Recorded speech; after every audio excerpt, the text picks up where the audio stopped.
एक बार एक सम्राट का पुराना वजीर मर गया। वजीर बहुत ही बुद्धिमान था, लेकिन अचानक ही उसकी मौत हो गई थी। तो अब नए वजीर की खोजबीन शुरू कर दी गई। साम्राज्य बहुत बड़ा था, इसीलिए उसे संभालने के लिए एक बहुत ही बुद्धिमान और दूर की सोच रखने वाले वजीर का होना भी बहुत ही जरूरी था। पूरे राज्य में सबसे बुद्धिमान और समझदार व्यक्ति की खोज शुरू कर दी गई। इसके लिए पूरे राज्य में तरह तरह की परीक्षाएं आयोजित की गई और पूरे राज्य भर से विभिन्न समझदार और विचारशील व्यक्तियों को छांटा गया और फिर आगे उनकी और भी मुश्किल परीक्षाएं ली गई और अंततः केवल 3 चुने हुए व्यक्तियों को राजधानी लाया गया ताकि सम्राट उनकी अंतिम परीक्षा ले सके। उन तीनों को राजमहल के एक कक्ष में ठहराया गया और सम्राट के द्वारा यह घोषणा कर दी गई कि कल इनकी अंतिम परीक्षा ली जाएगी और जो भी उत्तीर्ण होगा उसे राज्य का वजीर घोषित कर दिया जाएगा। लेकिन आश्चर्य की बात तो ये थी कि शाम होते होते पूरी राजधानी में ये बात फैल गई कि कल सम्राट कौन सी परीक्षा लेने वाला है। सारे नगर में इसकी चर्चाएं होने लगी। सम्राट एक बहुत ही अजीब परीक्षा लेना चाहता था। कल सुबह उन तीनों को महल के एक बड़े कक्ष में बंद कर दिया जाएगा और उस कक्ष के दरवाजे पर एक बड़ा सा ताला लगा दिया जाएगा। वह ताला उस राज्य के गणितज्ञों, कारीगरों और इंजीनियरों ने मिलकर बनाया था। उस ताले पर कोई चाबी नहीं लगती थी। ताले के ऊपर केवल कुछ गणित के अंक लिखे हुए थे और उन अंकों में एक पहेली छुपी हुई थी।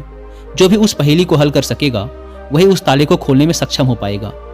धीरे धीरे ये बात उन तीनों के पास भी पहुंच गई कि कल उन तीनों को एक कमरे में बंद कर दिया जाएगा और बाहर एक ताला लगा दिया जाएगा जिसकी कोई चाबी नहीं है।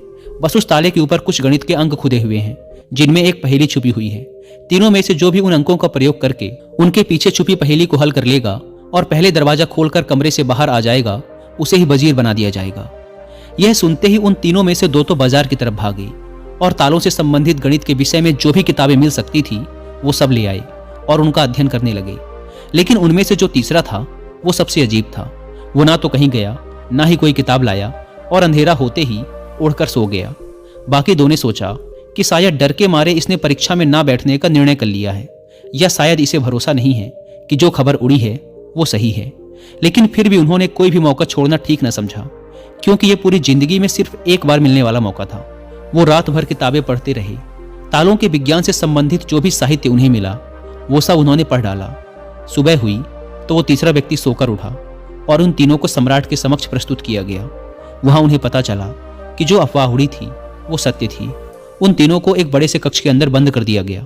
उसके बाहर एक ताला लगा दिया गया जिसके ऊपर कुछ गणित के अंक खुदे हुए थे।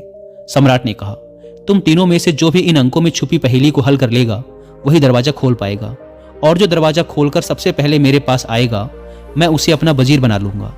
मैं तुम तीनों का बाहर इंतजार करता हूं। इतना कहकर सम्राट वहां से चला गया। वो 2 व्यक्ति जिन्होंने रात भर पढ़ाई की थी अपने वस्त्रों में कुछ किताबें छिपाकर ले आए थे। दरवाजा बंद होते ही उन्होंने वो किताबें बाहर निकाली और ताले पर लिखे नंबरों को एक कागज पर लिखकर उनके हल खोजने शुरू कर दिए।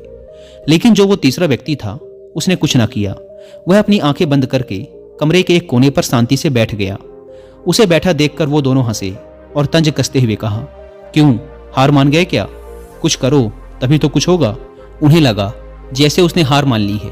वह डर गया है और अब वह कुछ भी प्रयास नहीं करना चाहता। लेकिन उसका मन एकदम शांत था। उसकी आंखों से स्थिरता झलक रही थी। वह परेशान नहीं मालूम पड़ता था। वह बैठा रहा। फिर अचानक उसे कुछ सूझा। वह उठकर दरवाजे के पास आया और धीरे से उसे धक्का दिया और यह क्या, दरवाजा खुल गया। वह कमरे से बाहर चला गया। लेकिन वो दोनों व्यक्ति अपनी किताबों में ही डूबे रहे। उन्हें पता भी ना चला कि वो तीसरा कमरे से बाहर जा चुका है। उन्हें तो पता ही तब चला जब सम्राट उस तीसरे व्यक्ति को लेकर अंदर आया और बोला, बंद करो अपनी ये किताबें। जिसे बाहर निकलना था वो तो कब का निकल चुका। यह देखकर वो दोनों दंग रह गए और पूछा, आखिर तुम बाहर कैसे निकले? सम्राट ने कहा, ताला तो लगाया ही नहीं गया था, क्योंकि बंद ताले को तो खोला जा सकता है, लेकिन जो ताला लगाया ही ना गया हो उसे कैसे खोलोगे? ये आदमी तुम तीनों में सबसे ज्यादा समझदार है, क्योंकि इसने समझदारी का पहला परिचय दिया। इसने ताले पर लिखे अंकों को हल करने से पहले यह जानने का प्रयास किया कि आखिर ताला लगा भी है या नहीं। वही आदमी असल में सबसे ज्यादा समझदार है जो किसी भी समस्या को हल करने से पहले यह देख ले कि जिसे वो हल करने जा रहा है वो असल में समस्या है भी या नहीं। तो यह आदमी हमारे राज्य का सबसे समझदार व्यक्ति है। हम इसे अपना वजीर नियुक्त करते हैं।